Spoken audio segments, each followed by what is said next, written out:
مفتی الیاس صاحب دعوت برکاتہ ہوں، نوجوان مقرر ہیں، شعلہ بیان خطیب ہیں، اور ان کا پروگرام صرف دمکا ہی نہیں بلکہ قرب و جوار کے جتنے اضلاع ہیں اس میں ان کا اکثر و بیشتر پروگرام ہوتا رہتا ہے۔ توجہ دلچسپی اور سکون کے ساتھ ان کے بیان کو سماعت فرمائیں۔ الحمد لله نحمده ونستعينه ونستغفره ونؤمن به ونتوكل عليه ونعوذ بالله من شرور أنفسنا ومن سيئات أعمالنا من يهده الله فلا مضل له ومن يضلله فلا هادي له أما بعد فأعوذ بالله من الشيطان الرجيم بسم الله الرحمن الرحيم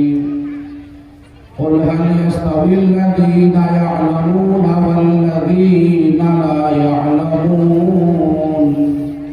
صدق الله العظيم قال النبي صلى الله عليه وسلم خيركم من تعلم القرآن وعلمه وقال النبي صلى الله عليه وسلم كن عالما أو متعلما أو مستمعا أو محبا له ولا تكن من الخامس فتهلك أو كما قال عليه الصلاة والسلام۔ میرے نہایت ہی واجب الاحترام حضرات علماء کرام، بزرگوں، دوستوں، دینی بھائیوں، آج کا یہ جلسہ عام جو خانقاہ عرفانیہ کی جانب سے دوسرا سالانہ اجلاس عام منعقد کیا گیا، آپ سبھی حضرات آج کے اس خوبصورت اجلاس میں شریک ہو رہے ہیں، یہ ہم سبوں کے لیے بڑی سعادت اور نیکی کی بات ہے۔ جناب حضرت مفتی سفیان صاحب قاسمی دامت برکاتہم العالیہ پورے سال ہم لوگ دیکھتے ہیں برابر سرگرم رہتے ہیں، بہت محنت کرتے ہیں، اور جب اخلاص کے ساتھ کوئی بندہ محنت کرتا ہے تو اللہ تعالیٰ ان کی محنت کو ضائع ہونے نہیں دیتا۔ اللہ تعالیٰ ان کی محنتوں کو قدر کی نگاہ سے دیکھتا ہے اور اس کا نتیجہ بہت ہی اچھا سامنے میں اللہ دکھا دیتا ہے۔ بہت مختصر سی عمر اور مدت کے اندر خانقاہ عرفانیہ نے جو ترقی کی ہے اور جو شہرت پائی ہے، میں یہ سمجھتا ہوں صرف یہ اخلاص کی وجہ سے، صرف نیک نیتی کی وجہ سے آج پورے ہندوستان کے اندر آپ کی بستی، آپ کا گاؤں، جہاز، خطہ کے اندر خانقاہ عرفانیہ قائم کیا گیا۔ پورے ہندوستان کے اندر آپ اس کی شہرت کو سنیں گے، اور نیک لوگ پسند کرتے ہیں، اللہ والے عزت کی نگاہ سے دیکھتے ہیں، اور ہمارے نبی نے فرمایا ما رآہ المسلمون حسنا فہو عند اللہ حسن، کہ جو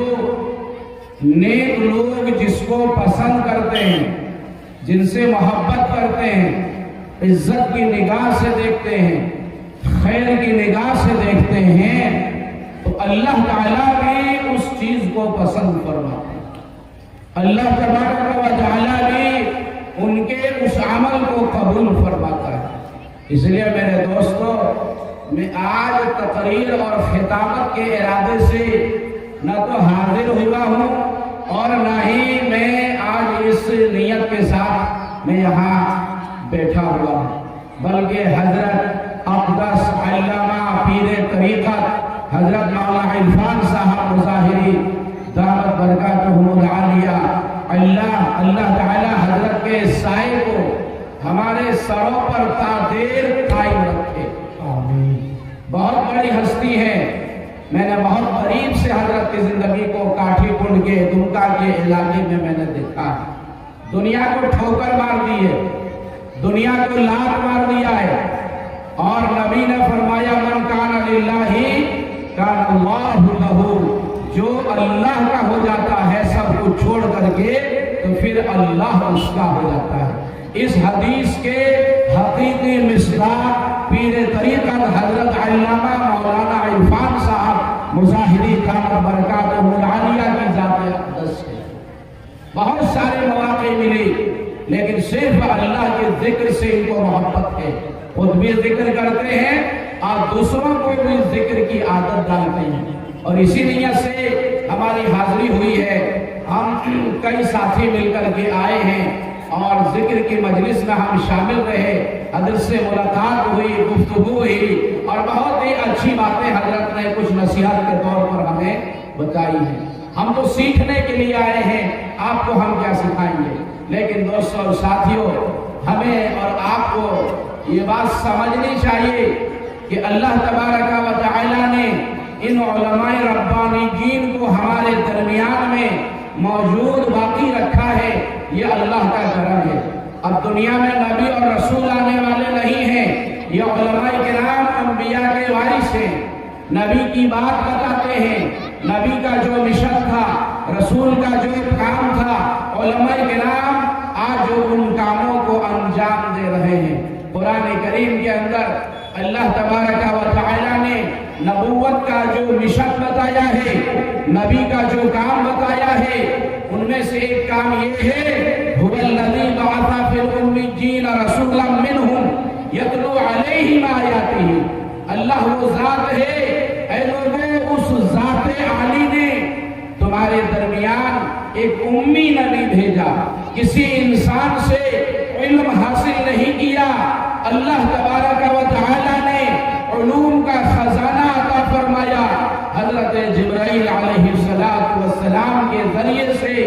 وہ پیغمبر کیا کرتے ہیں، وہ نبی کیا کرتے ہیں، یتلو علیہم آیاتہ، اللہ کی آیتوں کی تلاوت کرتے ہیں، لوگوں کو سناتے ہیں، نماز میں پڑھتے ہیں، نماز سے باہر پڑھتے ہیں، خود بھی نبی پڑھتے ہیں، اور صحابہ کرام سے بھی قرآن کریم کو سنتے ہیں اور سننے سنانے کی مجلس قائم کرتے ہیں۔ حدیث میں ہے پیارے آقا صلی اللہ علیہ وسلم صاحب وحی ہیں، صاحب قرآن ہیں، بہت ہی شاندار اور خوبصورت آواز کے ساتھ پیارے آقا صلی اللہ علیہ وسلم قرآن کریم کی تلاوت فرماتے تھے۔ جو کافر اور مشرک سخت ہوتا، پتھر سے بھی زیادہ ان کے قلوب سخت ہوتے، اس کو بھی آپ صلی اللہ علیہ وسلم کی تلاوت سے پگھل جاتا، پگھلا دیا جاتا، اور کافر اور مشرک بھی زبان حال سے یہ کہتا کہ یہ کسی انسان کا کلام نہیں ہے۔ اور پھر فرمایا ایک کام نبی یہ کرتے ہیں۔ بہت سے لوگوں نے صرف قرآن کی تلاوت کو سن کر کے ایمان قبول کیا، یتلو علیہم آیاتہ ویزکیہم، اور ان لوگوں کے دلوں میں جو گندگی بیٹھ گئی ہے، ان کے ذہنوں کے اندر جو غیر اللہ کا تصور بیٹھا ہوا ہے، ان سے ان کے قلوب کو پاک صاف کرتے ہیں، ان اعمال سے، ان افعال سے پیغمبر ان کو پاک صاف کرتے ہیں۔ اور کیسا نبی کی صحبت سے صحابہ کرام نے اپنے کو پاک صاف کیا۔ سیدنا حضرت عمر ابن خطاب رضی اللہ عنہ طواف فرما رہے ہیں، طواف کر رہے ہیں، حجر اسود کا بوسہ دے رہے ہیں، اور کہتے ہیں کہ میں جانتا ہوں حجر اسود تو ایک پتھر ہے، جنت سے اتارا گیا ہے، تیرے اندر نہ نفع پہنچانے کی صلاحیت ہے نہ نقصان پہنچانے کی صلاحیت ہے۔ اگر میں تجھے اپنے آقا کو بوسہ دیتے ہوئے نہیں دیکھتا تو میں کبھی تجھے ہاتھ لگانا اور چومنا بھی گوارا نہیں کرتا۔ یہ میرا چومنا اور بوسہ دینا یہ اتباع ہے، یہ پیروی ہے اپنے آقا جناب رسول اللہ صلی اللہ علیہ وسلم۔ کیسا نبی پاک صلی اللہ علیہ وسلم کی مجلس میں رہ کر کے اپنے آپ کو انہوں نے پاک صاف کیا۔ اب کوئی نبی اور رسول دنیا میں نہیں آئیں گے، کون ہمیں باتیں بتائیں گے؟ آج بھی لوگوں کے دل گندے ہوئے پڑے ہیں، ان کے خیالات، ان کے تصورات کے اندر غیر اللہ بیٹھا ہوا ہے۔ یہ کہاں سے نکلے گا؟ جب آپ اللہ والوں کی مجلس میں آئیں گے اور ضرب لگائیں گے، اللہ اللہ کی تکبیر کہیں گے، بول لگائیں گے، ان کے ساتھ پاکیزہ مجلس میں بیٹھ کر کے اللہ کو یاد کریں گے تو اللہ دلوں کو صاف کر دے گا، اللہ دلوں کو پاک کر دے گا اور نورانیت بھر دے گا۔ صرف ایک خدا کی وحدانیت اور تصور اللہ وہاں ڈال دے گا اور تمام غیر اللہ کو اس سے اللہ نکال دے گا۔ یہ کیسے ہوگا؟ جب ہم اللہ والوں کی صحبت کو اختیار کریں گے۔ جب بچہ پرچہ لکھتا ہے، امتحان دیتا ہے تو اپنے ذہن کے مطابق وہ یہ سمجھ رہا ہوتا میں نے بہت اچھا ہر سوال کا جواب میں نے لکھ دیا ہے، اور امید لگا کر کے رہتا ہے کہ مجھے اچھے سے اچھا نمبر ملے گا، اچھے نمبرات سے میں پاس کر جاؤں گا۔ لیکن جب وہی پرچہ استاد محترم کی نگاہوں سے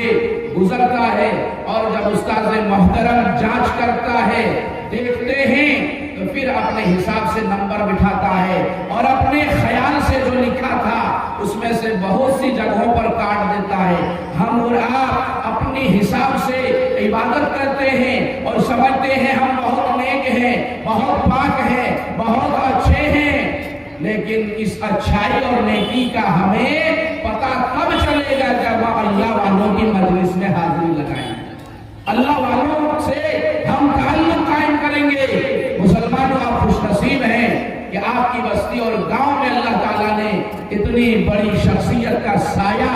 دیا ہوا ہے کہ آپ مبارکباد ہے، آپ استفادہ کریں، اب فائدہ اٹھائیں۔ کوئی نعمت جب رہتی ہے اس کی ہم قدر نہیں کر پاتے، جب وہ نعمت ہم سے چلی جاتی ہے، دور ہو جاتی ہے، تو پھر اس کا احساس ہوتا ہے۔ اس لیے اللہ نے آپ کو علوم سے نوازا ہے، آپ علم والے ہیں، علماء سے آپ کا تعلق ہے خاص، اور یہ تاریخ ساز بستی ہے، بڑے بڑے جیالوں کو اس دھرتی نے جنم دیا ہے۔ آج ایک بڑی ہستی آپ کے درمیان میں موجود ہے، اب فائدہ اٹھائیں، حضرت سے ملاقات کریں، دعائیں کرائیں۔ ابھی ہم لوگ بیٹھے تھے مغرب سے لے کر کے ابھی عشاء تک، تو فون سے ہی حضرت کو فرصت نہیں، فون پر ہی، موبائل سے ہی کوئی اپنی پریشانیاں بتا رہا ہے، کوئی اپنا دکھ سنا رہا ہے، کوئی اپنا غم بتا رہا ہے، اور یہ کہہ رہا حضرت دعا فرما دے، حضرت دعا فرما دے۔ کون دنیا میں پریشان نہیں ہے؟ تو پریشانی کی جگہ ہے، جنت میں سکون ہے، اللہ کے ذکر میں اطمینان ہے، اللہ والوں کی مجلس کے اندر سکون اور اطمینان ملے گا۔ اس لیے دوستو اس کی طرف آپ دھیان دیں اور توجہ دیں۔ اور میں نے ایک بڑی خوشخبری سنی کہ خانقاہ عرفانیہ سے ایک طالب علم حافظ قرآن بنا ہے۔ اللہ تعالیٰ کی طرف سے یہ انعام ہے، خاص انعام ہے۔ مدرسوں سے تو حفاظ کرام نکلتے ہیں، مدرسوں سے تو مدارس کے فارغین نکلتے ہیں، خانقاہ سے بچہ حافظ قرآن بن رہا ہے تو دل بھی صاف ہو رہا ہے اور علوم و عرفان کا وہاں فیض جاری ہے۔ اور ایک سال کے اندر آپ نے یہ مثال دیکھ لی ہے اپنے سامنے میں، تو یہ من جانب اللہ مقبول ہونے کی دلیل ہے۔ ایک بچے نے حضرت مفتی سفیان صاحب کی محنت سے حافظ قرآن بنا، اور حافظ قرآن کا مقام بہت بلند ہے۔ دنیا والوں ان کی قدر کرو، عزت کی نگاہ سے دیکھو۔ حافظ قرآن آپ کے چاہنے سے کوئی نہیں بنے گا، ہم اپنی چاہت سے نہیں بن سکتے۔ اللہ جس کو منتخب کرتا ہے اسی کو اللہ تعالیٰ اپنے کلام کا علم دیتا ہے اور اس کے سینے کو کلام اللہ کے علوم سے منور کرتا ہے۔ اللہ کے کلام کو یاد کرنا آسان نہیں ہے، بہت مشکل کام ہے۔ دنیا میں کوئی کتاب ایسی نہیں ہے، بڑی بڑی ڈگریاں لوگ لے کر کے گھومتے ہیں، بڑی بڑی تعلیم حاصل کرتے ہیں، 12-15 سال لگا دیتے ہیں، لیکن کوئی بھی ڈپارٹمنٹ کا آدمی یہ دعویٰ نہیں کر سکتا کہ کسی بھی کتاب کو اس نے حفظ کر لیا ہو، ایک ایک حرف کو اپنے ذہن میں بٹھا لیا ہو، اس کتاب کے اکثر مضامین ذہن میں یاد کر لیتے ہیں، بٹھا لیتے ہیں جو اس کو کام دے، لیکن ایک ایک حرف کے ساتھ، زبر زیر پیش کے ساتھ، آیتوں کے ساتھ، سورت مکی ہے کہ مدنی ہے، تمام سورتوں کے ساتھ اگر کوئی کتاب محفوظ ہے اور محفوظ کرنے والے کو حافظ قرآن کہا جاتا تو صرف یہ احساس کتاب اللہ اور کلام اللہ کو یہاں سے، یہ اللہ کی طرف سے زندہ جاوید معجزہ ہے۔ آج ہم نے قرآن کو چھوڑ دیا ہے، ذلیل ہو رہے ہیں، مارے کھا رہے ہیں، ذلت کی زندگی اٹھا رہے ہیں۔ صحابہ نے اپنایا تھا تو خدا نے چمکا دیا تھا۔ مسلمانوں، آج اگر ہم یہ چاہتے ہیں کہ ہماری اصلاح ہو جائے تو صحابہ کرام ہی کے طریقے پر چلنا ہوگا، صحابہ کرام کے نقش قدم پر چلتے ہوئے ہم اپنی اصلاح کر سکتے ہیں۔ اور حافظ یہ اللہ کے ناموں میں سے ایک نام ہے، اللہ کے جو صفاتی نام ہیں ان ناموں میں سے ایک نام حافظ ہے۔ اللہ اتنا خوش ہوتا ہے جس نے اس کلام کو حفظ کر لیا، اللہ کا نام اس کو مل جاتا ہے، اس کو حافظ صاحب کہا جاتا ہے، اس کا نام لے کر آپ نہیں پکاریں گے کیونکہ آپ اس کا احترام کرتے ہیں، اللہ کا کلام اپنے سینے میں اٹھائے ہوئے ہے۔ اور حدیث میں ہمارے آقا نے فرمایا اگر کسی عمل بد کی وجہ سے کوئی حافظ قرآن جہنم بھی چلا جائے گا تو اللہ تبارک و تعالی اس کے سینے کو جہنم کی آگ میں جلنے نہیں دے گا، جہنم کی آگ میں وہ تاثیر نہیں، وہ طاقت نہیں کہ حافظ قرآن کا سینہ وہ جلا دے۔ اور جن کے گھروں میں قرآن کی تلاوت ہوتی ہے اللہ وہاں برکت ڈال دیتا ہے، اللہ وہاں رحمت ڈال دیتا ہے، اللہ کی طرف سے مسلسل برکتیں اور رحمتیں اس جگہ پر اترتی ہیں۔ اور کوئی حافظ آسانی سے حافظ نہیں بنتا۔ ہاں،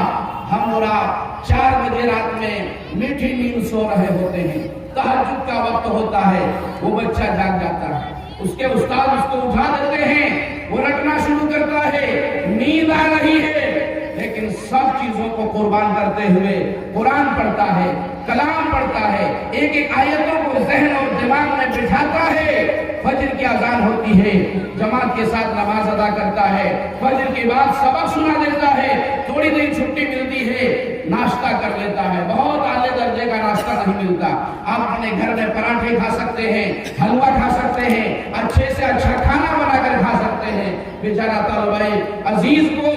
وہ پتیلے میں ابالی ہوئی چائے ملتی ہے اور باسی روٹی مل گئی تو سبحان اللہ، پھر اس کو آدھے گھنٹے کے اندر کھا کر کے درسگاہ لگ جاتی ہے، درسگاہ میں جا کر بیٹھ جاتے ہیں، 10:30 11 بجے چھٹی ہوتی ہے، وہ کھانا لیتا ہے، اس میں نہانا دھونا بھی ہوتا ہے، پھر اس میں قیلولہ بھی کرنا ہوتا ہے، ظہر کی اذان ہوتی ہے، جماعت سے نماز پڑھ لیتا ہے، پھر ظہر کے بعد قرآن کو لے کر کے، اللہ کے کلام کو لے کر کے، سینے سے لگا کر کے، تپائی کو چن کر کے، رحل کو چن کر کے بیٹھ جاتا ہے اور پھر پڑھنا شروع کرتا ہے، عصر تک پڑھتے رہتا ہے۔ عصر سے مغرب کا جو وقت ہوتا ہے یہ تھوڑا سا خالی وقت ہوتا ہے، اس میں کھیل کود کرنا ہے یا بازار جانا ہے کوئی ضرورت کے لیے۔ میرے دوستوں ساتھیوں، مغرب کی اذان ہونے سے پہلے میں نے بہت سے طلباء کو دیکھا ہے، حضرت مفتی سفیان صاحب دامت برکاتہ العالیہ مجھ سے پہلے کے ہیں، مجھ سے سینئر ہیں، میرے بڑے ہیں، تو ہم لوگوں نے دیکھا ہے اتر پردیش کے مدرسوں میں، دارالعلوم دیوبند میں، کہ بچے مغرب کی اذان سے 5 منٹ پہلے، 4 منٹ پہلے، جن کا ذہن تیز نہیں ہوتا ہے، جو پریشان حال ہوتا ہے، جس کو سبق یاد نہیں ہو رہا ہوتا ہے، مسجد کا کونا جا کر کے پکڑ لیتا ہے اور جا کر کے روتا ہے، اللہ سے مانگتا ہے۔ یہ وقت دعا کے قبول ہونے کا ہے۔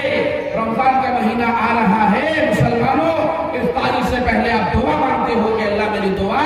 قبول فرما لے گا۔ روزے دار کی دعا اللہ قبول کرتا ہے، مغرب سے پہلے کی دعا اللہ قبول کر لیتا ہے، رو رو کر کے اللہ سے مانگتا ہے، محنت بھی کر کے اللہ سے مانگتا بھی ہے۔ مغرب کی نماز پڑھ کر کے پھر قرآن لے کر کے بیٹھ جاتا ہے، پھر عشاء کے بعد بھی پڑھتا ہے۔ یہ طلباء کی زندگی ہوتی ہے، ہمیں اس کا کیا احساس ہوگا بڑی قربانی کے بعد۔ اور وہ ماں باپ بھی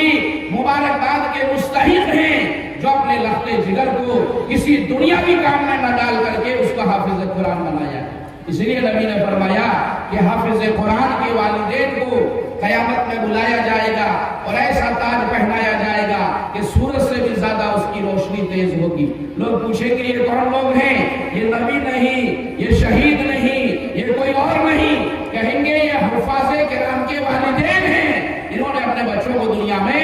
حافظ قرآن بنایا۔ اس لیے میرے دوستو اس سلسلے کو آگے رکھیے۔ ابھی آپ نے سنا نعتیہ کلام کے اندر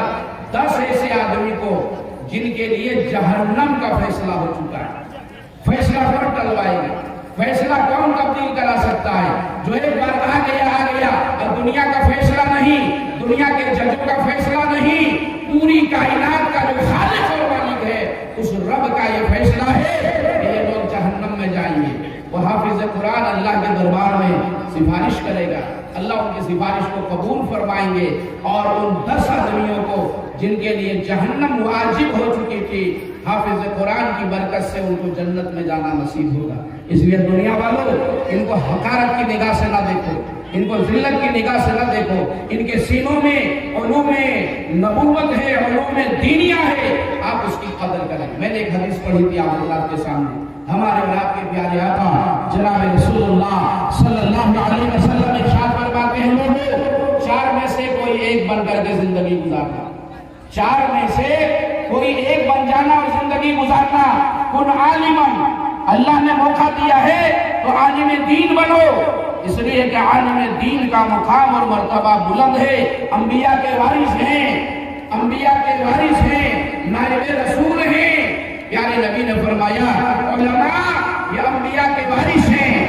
اور انبیاء وراثت میں نہ درہم چھوڑتے ہیں نہ دینار چھوڑتے ہیں، انہوں نے علوم کو چھوڑا ہے، علوم دینیہ کو چھوڑا ہے، علوم نبوت کو چھوڑا ہے۔ لہذا جس نے اس کو حاصل کر لیا بہت بڑی خیر اور بہت بڑی بھلائی کو انہوں نے حاصل کر لیا۔ اور عالم دین کا مقام کتنا بلند ہے، ایک چھوٹی سی روایت مجھے یاد آ رہی ہے، امام طبرانی رحمۃ اللہ علیہ نے نقل فرمایا ہے۔ وہ فرماتے ہیں کہ اللہ تعالیٰ قیامت میں ایک عابد کو بلائیں گے اور ایک عالم دین کو بلائیں گے، اور عابد سے یہ کہا جائے گا کہ تم بغیر حساب کتاب کے جنت میں داخل ہو جاؤ۔ عابد اس کو کہتے ہیں جن کے پاس علم نہیں تھا، باضابطہ وہ عالم نہیں بنا تھا، لیکن اللہ کی معرفت تھی، اللہ کو پہچانتا تھا، اللہ کی عبادت اور بندگی کرتا تھا، اور اتنی عبادت اور بندگی اللہ کی کہ اللہ کو راضی کر لیا، اللہ راضی ہو گیا تو وہ عابد کہلاتا ہے۔ اللہ کہیں گے کہ پوری زندگی عبادت اور ریاضت اور بندگی میں تم نے گزار دی، اب میں کیا حساب کتاب دوں گا؟ بغیر حساب کتاب کے تم جنت میں چلے جاؤ۔ اور عالم دین کو بلایا جائے گا اور ان کو روک دیا جائے گا کہ ابھی جنت میں تم نہیں جا سکتے۔ تو دنیا کے اندر جو چھوٹی چھوٹی باتوں سے علماء کرام سے ناراض ہو جاتے ہیں اور شکوہ شکایت کرنے لگتے ہیں اور طرح طرح کے الزامات کی بوچھار کر دیتے ہیں، حالانکہ وہ بھی انسان ہے، بشر ہے، ان سے بھی غلطی ہو سکتی ہے، تو یہ سوچیں گے کہ آج بھی یہ عالم دین پھنس گیا ہے، دنیا کے اندر معاملات اچھے نہیں تھے، آج بھی یہاں یہ پھنس گیا ہے، بغیر حساب کتاب کے اس کو چھٹکارا نہیں ملے گا۔ وہ سہم جائیں گے، وہ ڈر جائیں گے، اللہ کا دربار ہوگا، جلال والا دربار ہوگا، کون وہاں بولے گا، کون حجت قائم کرے گا، کون اپنی صفائی پیش کرے گا؟ دوستو ساتھی اللہ فرمائیں گے عالم دین میں نے اس لیے تم کو نہیں روکا ہے کہ میں جنت میں جانے والا ہوں، بلکہ ایسی بات نہیں ہے، بات اصل میں یہ ہے کہ آج تم جنت میں جاؤ گے تو تنہا نہیں جاؤ گے، اس لیے کہ دنیا میں تم تنہا نہیں رہتے تھے، لوگ آپ کے پیچھے رہتے تھے، امام آپ کو بنایا جاتا تھا، سارے لوگ مقتدی بن کر کے پیچھے رہتے تھے، جنازے کے اندر جنازہ آپ پڑھاتے، سارے لوگ پیچھے کھڑے رہتے تھے، عیدین میں آپ آگے رہتے، لوگ پیچھے رہتے تھے، مسئلے مسائل آپ سے پوچھتے تھے، اللہ کے لیے آپ سے تعلق رکھتے تھے، اور جو بھی آدمی میرے لیے آپ سے تعلق رکھتا میں یہ اجازت دیتا ہوں ان تمام کے لیے سفارش کریں اور سب کو اپنے ساتھ جنت میں لے کر کے چلے۔ کتنا بڑا مقام ہے فضیلت کے باب میں، اس لیے اللہ کے لیے علماء کرام سے تعلق رکھو۔ عالم دین کی زیارت کرنا ایسا ہے گویا کہ جیسا نبی اور رسول کی زیارت کرنا، متقی پرہیزگار عالم دین کے پیچھے نماز پڑھنا، علماء نے لکھا ہے، فقہاء کرام نے، ایسا ہے گویا کہ اس نے نبی اور رسول کے پیچھے نماز پڑھی، اس لیے ان کا احترام ہونا چاہیے۔ اس لیے نبی نے فرمایا عالم بن کر زندگی گزارو، عالم بن کر زندگی گزارو۔ اور اللہ فرمائیں گے کہ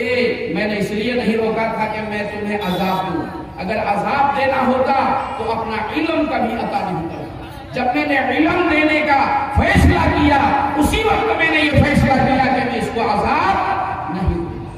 میرے دوستوں ساتھیوں، اور نفوس قدسیہ، وہ پاک صفات علماء کرام آپ کے اسٹیج پر موجود ہیں، اس لیے غنیمت سمجھ کر کے ان سے جتنا ہو سکے آپ فائدہ اٹھائیں۔ تو عالم دین بن کر کے زندگی گزارنا، آپ نہیں بن سکے کم سے کم صاحبزادوں کو تو بنا سکتے ہیں، کئی اولاد ہے آپ کی،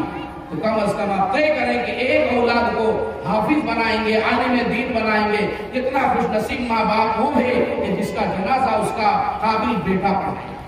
عالم دین ہو کر پڑھائے، حافظ قرآن ہو کر کے پڑھائے۔ کون دنیا میں رہنے کے لیے آیا ہے اور کس سے یہ دنیا نہیں چھوٹے گی؟ ہر حال میں ہم موت کی طرف نکلنے والے ہیں، اور آخرت کے سفر پر ہم کب نکل جائیں کسی کو اس کی جانکاری نہیں۔ تو پہلی بات نبی نے فرمایا عالم دین بن کر زندگی گزارو، اور دوسری بات بتائی اور متعلمن یا طالب علم بن کر زندگی گزارو، ان کا مقام بہت بلند ہے۔ نبی نے فرمایا جب علم دین حاصل کرنے کے لیے طالب علم اپنے گھر سے نکلتا ہے، جب تک واپس نہیں آ جاتا وہ اللہ کے راستے میں ہوتا ہے، اللہ کے راستے میں ہوتا ہے۔ اور یہ بھی ہے کہ اگر کسی طالب علم کا علم حاصل کرتے کرتے انتقال ہو گیا، اپنا علوم حاصل نہیں کر پایا مکمل، تو اللہ تعالیٰ اس کی قبر میں ایک فرشتہ مقرر کر دیتے ہیں جو استاد بن کر کے قیامت تک اس طالب علم کو علم سکھاتا رہے۔ اور فرمایا کہ طالب علم کے لیے تمام چیزیں مخلوقات دعا کرتی ہیں، مچھلیاں بھی ان کے لیے دعا کرتی ہیں، ان کو بھی عزت کی نگاہ سے دیکھیں، وہ مہمانان رسول ہیں، اپنے گھر کو انہوں نے چھوڑا ہے، اپنے رشتہ دار کو چھوڑا ہے، اور مدرسے میں آ کر کے انہوں نے اپنے آپ کو وقف کر دیا ہے۔ اسی لیے نبی نے فرمایا اہل القرآن ہم اہل اللہ وہم ضیوف رسول اللہ، یہ قرآن والے جو ہیں یہی اللہ والے ہیں، اور جو اللہ والے ہیں یہی مہمانان رسول ہیں۔ تو طالب علم بن کر کے دنیا کی زندگی ہم گزارنے کی کوشش کریں۔ اور نمبر 3 پر فرمایا آپ صلی اللہ علیہ وسلم نے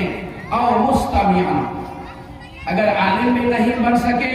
بننے کا موقع نہیں ملا، طالب علم بھی بننے کا موقع نہیں ہے، تو علماء دین کی باتوں کو سننے والے آپ بنے۔ جیسے آج مجلس لگی، اجلاس عام ہو رہا ہے، لوگ اپنے کاموں میں مصروف ہیں، ان کو فرصت نہیں ہے کہ وہ جلسے میں آ کر کے شریک ہو سکیں۔ آپ نے اپنا قیمتی وقت نکالا ہے اور حضرت والا کا بیان اور نصیحت سننے کے لیے آپ لوگ یہاں جمع ہوئے ہیں۔ یقیناً آپ کی یہاں حاضری قابل فخر ہے اور قابل عزت ہے کہ آپ حضرات یہاں تشریف لائیں۔ تو علماء کی باتوں کو سننا ہے، قرآن پڑھنے پر بھی ثواب ملتا ہے اور سننے پر بھی ثواب ملتا ہے، ورنہ رمضان کے مہینے میں حافظ قرآن تنہا تراویح پڑھا رہا ہوتا اور سارے مقتدی سمجھ میں آئے یا نہ آئے نیت باندھ کر کے، ہاتھ باندھ کر کے پیچھے کھڑے رہتے ہیں، تو کیا صرف پڑھنے والے کو ثواب ملتا ہے؟ پورا قرآن صرف پڑھنے والے کا ہوتا ہے یا جس نے سنا ہے اس کو بھی ثواب ملتا ہے؟ آپ یہ نہیں کہہ سکتے ہیں کہ جو نہیں پڑھتا اس کو ثواب نہیں ملتا۔ قرآن وہ کتاب ہے، آپ دیکھیں تو ثواب ہے، آپ اس کو محبت سے چھو لیں تو ثواب ہے، سینے میں بسا لیں تو ثواب ہے، ایک حرف پڑھیں تو آپ کو ثواب ملے، ہدیہ دیتے ہیں آپ خانقاہ میں یا مدرسے میں تو بھی ثواب ہے، آپ والدین کے نام پر دے دیں گے تب بھی آپ کو ثواب ملے گا۔ اللہ تعالیٰ نے بہترین کتاب ہمیں اور آپ کو عطا فرمائی ہے، تو علماء کرام کی باتوں کو سننا ہے اور آج اس اجلاس سے پیغام لے کر جانا ہے اور اپنی زندگیوں میں بدلاؤ لانا ہے۔ ایک طرح زندگی نہیں گزارنی۔ آج سے 2 سال پہلے، 1 سال پہلے، 5 سال پہلے بھی نماز نہیں پڑھتے تھے، آج بھی نماز نہیں پڑھ رہے، کیا فائدہ؟ آپ علماء کرام کی باتوں کو سنیں اور زندگیوں میں بدلاؤ لائیں۔ خدا کی قسم جو دین کی اتباع کرے گا کبھی بھی وہ ذلیل نہیں ہوگا اور دنیا کی کمائی کبھی نہیں گھٹے گی، وہ ترقی کرے گا، خدا زندگی میں برکت ڈالے گا۔ ہمارے ذہنوں میں یہ بات بیٹھی ہوئی ہے کہ برکت کا مطلب ہم لوگ کثرت سمجھتے ہیں، ڈھیر مل جائے، بہت سارا مل جائے، جبکہ برکت کا یہ مطلب نہیں ہے۔ علماء کرام نے برکت کا مطلب لکھا ہے کہ کم پیسوں میں آپ کی ضرورت پوری ہو جائے، ایک آدمی کی ضرورت 5,000 میں پوری نہیں ہو رہی ہے اور آپ کی ضرورت 500 میں پوری ہو رہی ہے، 1,000 روپے میں پوری ہو رہی ہے، تو خدا نے زندگی میں برکت دی ہے اور سکون دیا ہے اور اطمینان دیا ہے۔ اور دنیا کے پیچھے جتنے بھاگو گے اتنا یہ دنیا بھگائے گی، کبھی ہاتھ نہیں آئے گی، ملے گا اتنا جتنا مقدر میں لکھا ہوا ہے۔ اس لیے نبی نے فرمایا علماء کرام سے باتوں کو سنیں اور سن کر کے ہم عمل کرنے کی کوشش کریں، عمل کی نیت سے سنیں۔ اور آخری بات جو نبی نے فرمایا او محب اللہ، طالب علم بھی آپ نہیں بن سکے، عالم دین بھی آپ نہیں بن سکے، سننے سنانے کا بھی موقع نہیں ہے، تو کم از کم جو اہل علم ہے، علم والے ہیں، ان سے محبت رکھیں، ان کی عزت کریں، عظمت کی نگاہ سے دیکھیں، احترام کی نگاہ سے دیکھیں۔ اگر اللہ کے لیے ان علماء کرام سے آپ محبت رکھتے ہیں تو نبی نے فرمایا پھر تم نہ دنیا میں ہلاک ہوگے نہ آخرت تمہاری برباد ہوگی۔ اور نبی نے فرمایا 5واں نہیں بننا ہے، 4 میں سے کوئی ایک بن جانا ہے، 5واں نہیں بننا۔ صحابہ نے پوچھا یا رسول اللہ یہ 5واں کون ہے؟ فرمایا جو علم والے ہیں، اہل علم ہیں، علماء کرام، ان سے بغض رکھا جائے، ان سے نفرت رکھی جائے، ان سے کینہ رکھا جائے، ان سے حسد رکھا جائے، جبکہ وہ انبیاء کے وارث ہیں، وہ نبی کے نائب ہیں، گویا کہ ہم انبیاء سے بغض و عداوت رکھ رہے ہیں۔ اس لیے میرے دوستوں اور ساتھیوں، کمی ہر ایک کے اندر ہوتی ہے، کوئی دودھ کا دھلا ہوا نہیں ہے۔ ان کمیوں کو چھوڑنے کے لیے علماء کرام کی مجلسیں لگتی ہیں اور حضرت کا تو مقام یہ ہے کہ انہوں نے دنیا کو لات مار دی ہے حضرت نے، اور صرف اللہ ہی بسا ہوا ہے، اللہ ہی زندگی کے اندر اترا ہوا ہے۔ اللہ کے ذکر میں جو ہم لوگوں کو حضرت کی مجلس میں مزہ آتا ہے اور سکون ملتا ہے، دنیا کی کسی مجلس میں نہیں ملتا، کسی مجلس میں نہیں ملتا۔ اس لیے اللہ والوں کی مجلسوں کو غنیمت سمجھیں کہ اللہ تعالیٰ نے حضرت والا کو آپ کی اس دیار کے اندر موجود رکھا ہے، ان کا سایہ تا دیر ہمارے سروں پر قائم رہے۔ میرے دوستوں ساتھیوں، یہ کوئی نیا طریقہ نہیں ہے، تصوف کا طریقہ، پیری مریدی کا طریقہ اور یہ بیت کا سلسلہ کوئی نیا نہیں ہے، یہ ہمارے آقا جناب رسول اللہ صلی اللہ علیہ وسلم سے چلا آ رہا ہے اور ہم لوگ جانتے نہیں ہیں، اس لیے ہمیں لگتا ہے کہ کوئی نیا طریقہ ایجاد ہو گیا ہے۔ حضرت تھانوی رحمت اللہ علیہ کی زندگی، حضرت مدنی رحمت اللہ علیہ کی زندگی آپ دیکھیں گے، پڑھیں گے تو یقیناً انہوں نے اس راستے کو طے کیا تھا اور اپنے شیخ کی انہوں نے بات مانی تو اپنے شیخ کی تربیت میں رہ کر کے انہوں نے اپنی اصلاح کی تھی۔ اس لیے میرے دوستو سب گنہگار ہوتے ہیں، ہم سے بھی گناہ ہوتے ہیں، آپ لوگوں سے بھی گناہ ہوتے ہیں، گناہوں کے اندر سکون نہیں ہے، اطمینان نہیں ہے، اس میں برکت نہیں ہے، اس کے اندر نقصان ہی نقصان ہے۔ اس لیے اللہ والوں کی مجلسوں کو لازم پکڑیں۔ حضرت مفتی سفیان صاحب یقیناً قابل مبارکباد ہیں، پورے سال پروگرام میں رہتے ہیں۔ موبائلوں میں ہم لوگ دیکھتے ہیں کہ سرکاری ماسٹر اور عالم ہونے کے ساتھ ساتھ ڈیوٹی پوری کرنے کے ساتھ ساتھ عوام کی خاطر ان کو ذاتی کوئی مقصد نہیں ہے۔ اللہ نے اتنا دیا ہوا ہے کہ گھر کا کونا پکڑ کر بیٹھ جائیں گے تو سکون کے ساتھ زندگی کٹے گی، لیکن چاہتے ہیں کہ کچھ کر جائیں۔ جو اللہ نے عالم بنایا ہے تو اس عالم بنانے کا حق ادا کرے، جو انہوں نے دارالعلوم میں رہ کر کے علم حاصل کیا ہے اس کو بانٹنا چاہتے ہیں، ظاہری طور پر بھی بانٹتے ہیں اور باطنی طور پر بھی بانٹتے ہیں۔ اس لیے لوگوں غنیمت سمجھو کہ اللہ نے اتنے بڑے بڑے جیالے آپ کی اس دھرتی اور بستی میں اللہ نے پیدا فرما دیا ہے۔ اس لیے سبھی حضرت والا سے فیض حاصل کریں گے نا میرے دوستو، ہم سبھی حضرات کریں گے اور اصل بیان اور واعظ و نصیحت حضرت کی ہوگی۔ اور خود میں بھی سننے کے لیے آیا ہوا ہوں، پچھلے سال بھی آنے کا موقع ملا اور پھر ان سال حاضری ہوئی ہے اور برابر ہم رابطہ میں رہتے ہیں حضرت سے۔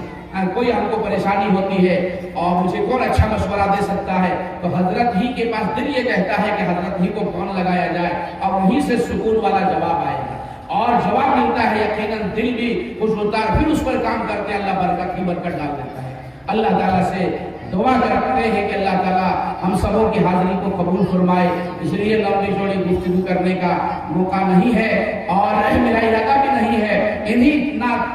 تمام اور بے ترتیب باتوں پر اپنی بات ختم کرتے ہیں، پھر ملیں گے اگر خدا لایا۔ وآخر دعوانا ان الحمدللہ رب العالمین۔